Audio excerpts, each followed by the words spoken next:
Hello friends, we were discussing parts of speech and verbs. Now this is a part 4. It has taken such a long time to complete because we use verbs in the sentences regularly and they are very important.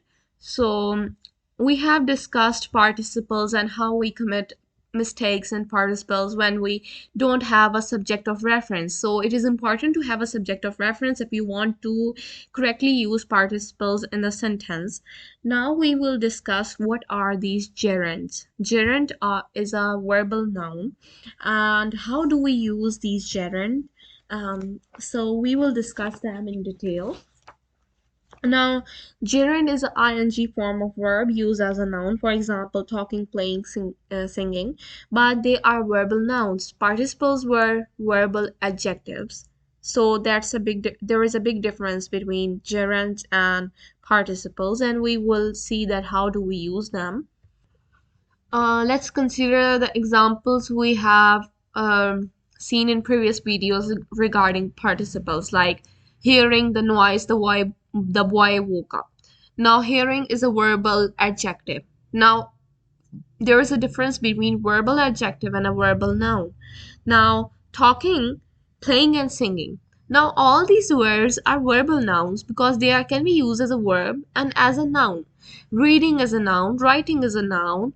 They are verbal nouns. For example, we use gerunds as a subject in a sentence, like lecturing bored him, writing made him tired.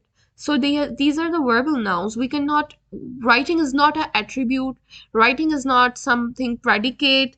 It is not an adjective of number or quality or quantity or something like that, or exclamatory adjective. So we can see that it is a verbal noun here. So it is a gerund. Now we use gerunds after prepositions when the verb is placed immediately after a preposition. The gerund form is used. For example, I have no objection to hearing your story again. Consider another example. He was fined for being late. Then there is another example. After swimming, I felt cold. Now, in all of these examples, we can see being, hearing, and swimming. These are the gerunds. Hearing your story. Hearing is not an adjective. Hearing is a verbal noun. Being is a verbal noun. Be an ing form of verb. Being is a verbal noun. Swimming is a verbal noun. So in this way we use these gerunds. Then we also use them after by. For example, Tom turned off the tape recorder by pushing the stop button. Now pushing is a gerund here. Common verbs also are followed by gerund. For example, we finished eating at 6:30 p.m. The boy stopped crying. It began raining. Now these are the verbal nouns. Okay, let's consider other examples, like how do we use gerunds. Now, uh, Now we use gerund as a subject of verb, like seeing is believing. Then the object of a transitive verb, like stop playing. I like reading poetry. Then we use these gerunds as an object of preposition. I am tired of waiting. He's fond of swimming. Now these are the verbal nouns here. Okay. Then we use it as a complement of a verb, like seeing is believing. I have talked about this sentence. And then we use them absolutely as playing cards, being his aversion, we did not play bridge. So in this way, these gerunds are used. Okay, let's see that how some other examples of gerund and as well as participle. This will clearly elucidate the difference between gerund and participle. Okay. Let's consider the example.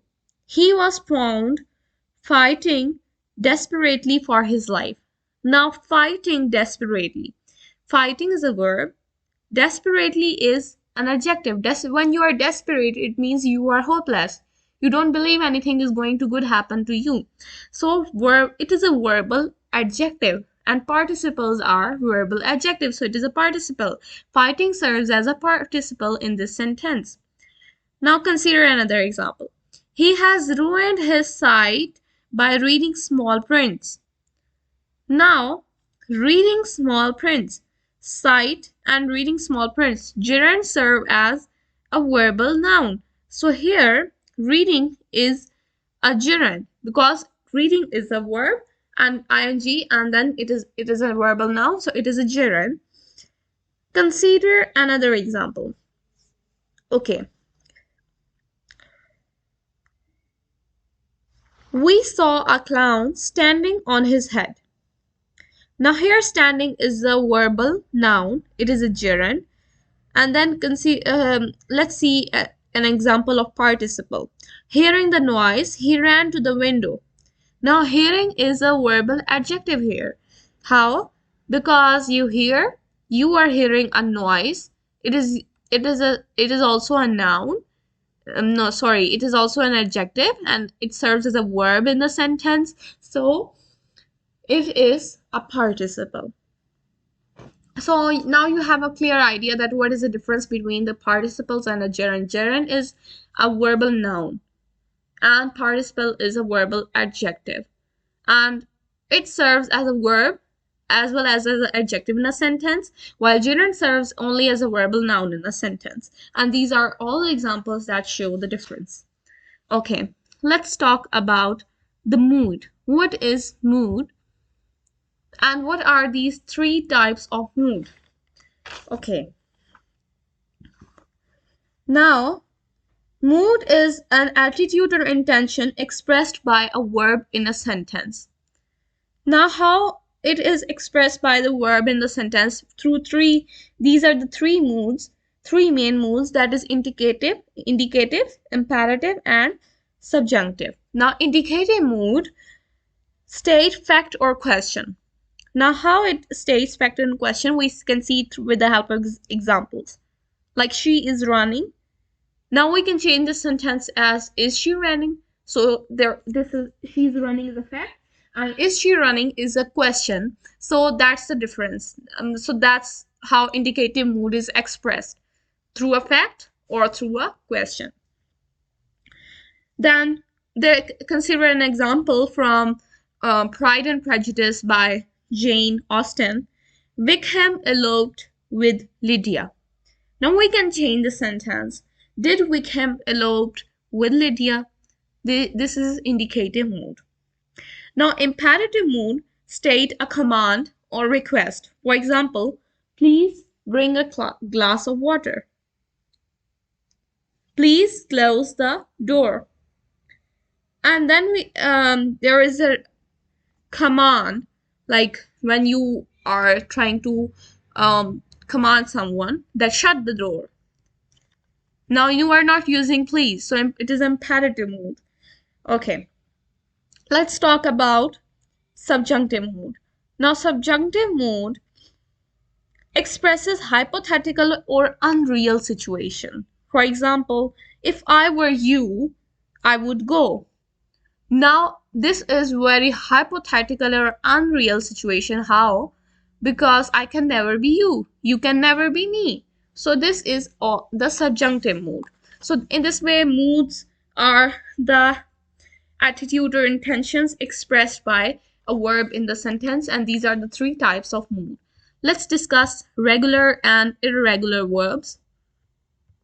Now, verbs can be regular or irregular. Regular verbs form their past tense and past participle by adding ed. We have also discussed this thing like in previous video, what are past participles that have ed or and or d at the end of the verbal adjective. Okay, so consider the base form walk. Now its past tense can be walked and its past participle is walked. Laugh, laughed, laughed. So laugh is a base form, past tense is laughed, and past participle is ed by and adding ed with laughed. Then paint, painted, painted. Paint is a base form, painted is a past tense, and painted is a past participle. Okay, Now, irregular verbs form their past tense and past participle in a different way from adding ed. Like, base form is sit. Now, how do you change it into past tense? Sat, and past participle is sat. Ring, rang, rung. Come, came, come. Cut, cut, cut. Now, cut has all same past tense and past participle. We don't add ed or an or anything like that in this way. So we can distinguish three types of irregular verbs in which all three forms are same, like cut, cut, cut. Verbs in which two or three forms are same, sit, sat, sat. Sat is also past tense and past participle. Verbs in which all three forms of verb are different, ring, rang, rung, sing, sang, sung. Then we can see that this is the list of irregular verbs that are divided into three types mentioned, like we have mentioned them. Some of them can be regular. In such case, the regular verbs are also given. Now we can see their type: bet, bet, bet; burst, burst, burst; hit, hit, hit; hurt, hurt, hurt. Now all have the same forms. These are the irregular verbs, all have the same forms. Base form of verb is same, past tense is same, past participle is same. Split, split, split; spread, spread, spread. Now all these forms are same. Now two of the forms can be can be same, like we have discussed this ring, come, okay. Two of the forms like sit, sat, sat. Okay, like for example, beat, beat, beaten; become, became, become; bent, bent, bent; bleed, bled, bled. Now two forms are same and one form is different. A base form of verb is same, past tense is same in beat and beast, but past participle is different. Then we see that base form is become, past participle is become, but the past tense is became. So in this way we use these irregular verbs like we have discussed, and in these sometimes when all these forms are different, for example, begin, began, begun; bite, bit, bitten; blow, blew, blown; break, broke, broken; choose, chose, chosen; draw, drew, drawn; drink, drank, drunk; ring, rang, rung. These are the forms that are different. Mistake, mistook, mistaken; ride, rode, ridden; ring, rang, rung; see, saw, seen.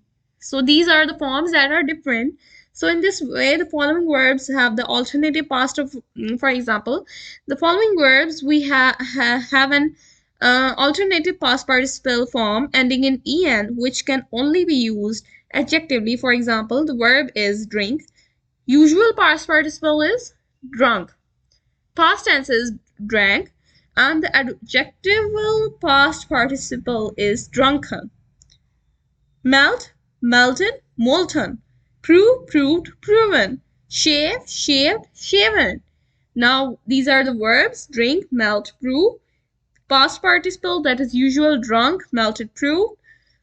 Then we have adjectival past participles like drunken, molten, proven, and shave, shaved, shaven. So these are the irregular or irregular verbs we use in the sentence. So that is all about verbs. If you found my video interesting, like my video and subscribe my channel, and don't forget to hit the bell icon. Thank you so much.